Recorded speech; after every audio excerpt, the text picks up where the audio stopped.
Алтын алмасқа 30 жылы геологиялық барлау, кен өндіру және алтын өңдеумен айналысатын компания кеншілер күнінде мерейтойлық белесін қорытындылады. Кәсіби мерекеде алтын шебер байқауының жеңімпаздары марапатталып, үздіктер анықталды. Арғысын Қорған Қонысбайұлы айтсын.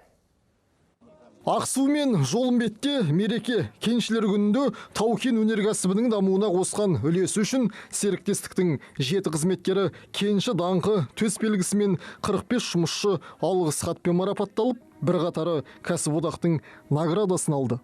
Проработала 40 лет. Жер астында 40 жыл еңбек еттім. Жолдасым механик қызметін атқарды. Ата-анамыз бен бауырларымыз шахтер болды. Яғни әулетімізбен кеніште жұмыс істедік.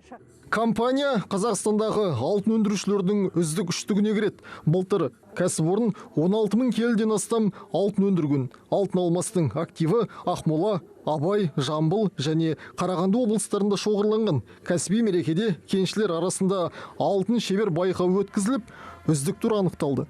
У нас с народники было соревнование. Біздің кеніште байқау өтті. Сол жерде бұрғылайтын мамандар мен машинистер сынға түсті. Сұрақтарға мүдірмей жауап бергендер көп. Яғни бізде барлығы өз ісінің шебері.